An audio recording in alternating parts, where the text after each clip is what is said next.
Welcome to new TV Telugu.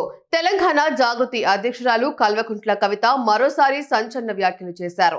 తన జిల్లాల పర్యటనలో భాగంగా కవిత బీఆర్ఎస్ మాజీ మంత్రులను టార్గెట్ చేస్తున్నారు. స్థానిక సమస్యలపైన ప్రస్తావిస్తున్నారు. జిల్లాలోని పలు అంశాలపైన స్పందిస్తూ ప్రభుత్వాన్ని కవిత నిలదీస్తున్నారు. ఇదే సమయంలో కవిత కాళేశ్వరం ప్రాజెక్టు గురించి షాకింగ్ కామెంట్స్ చేశారు. ఇప్పుడు ఈ వ్యాఖ్యలు గులాబీ పార్టీలో చర్చగా మారాయి.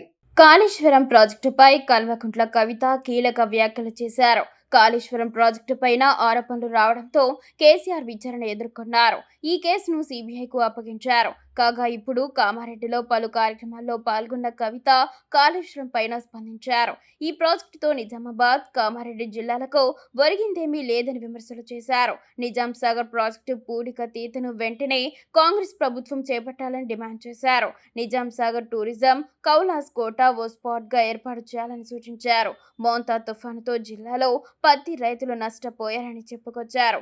జుక్కల్ ప్రాంతంలో జిన్నింగ్ మిల్ను ఏర్పాటు చేయాలని కోరారు. జిన్నింగ్ మిల్ కోసం జాగృతి పోరాటం చేస్తుందని తెలిపారు. ఇందిరమ్మ ఇళ్లను అర్హులైన వారికే ఇవ్వాలని డిమాండ్ చేశారు. ఇందిరమ్మ ఇళ్ల అనుమతి పేరుతో డబ్బులు తీసుకోవద్దని సూచించారు. ఇక ఎల్లారెడ్డి ఎమ్మెల్యే మదన్ మోహన్ ని నియోజకవర్గంలో ఎందుకు కనిపించడం లేదని కవిత ప్రశ్నించారు. సర్పంచ్ ఎన్నికల్లో యువత ముందుకు వచ్చి ఆయా సమస్యలపై పార్టీలను ప్రశ్నించాలని సూచించారు. రోడ్ల కోసం ఆందోళన చేస్తుంటే జుక్కల్ ఎమ్మెల్యే యువకుల మీద కేసులు పెట్టిస్తున్నారని ధ్వజమెత్తారు. యువతపై నమోదైన కేసులను రేవంత్ రెడ్డి ప్రభుత్వం వెంటనే ఎత్తివేయాలని డిమాండ్ చేశారు. 317 జీవోతో ఉద్యోగులు ఇబ్బంది పడుతున్నారని చెప్పుకొచ్చారు. కాంగ్రెస్ సర్కార్ వెంటనే ఉద్యోగులను తిరిగి స్వస్థలాలకు పంపించాలని సూచించారు.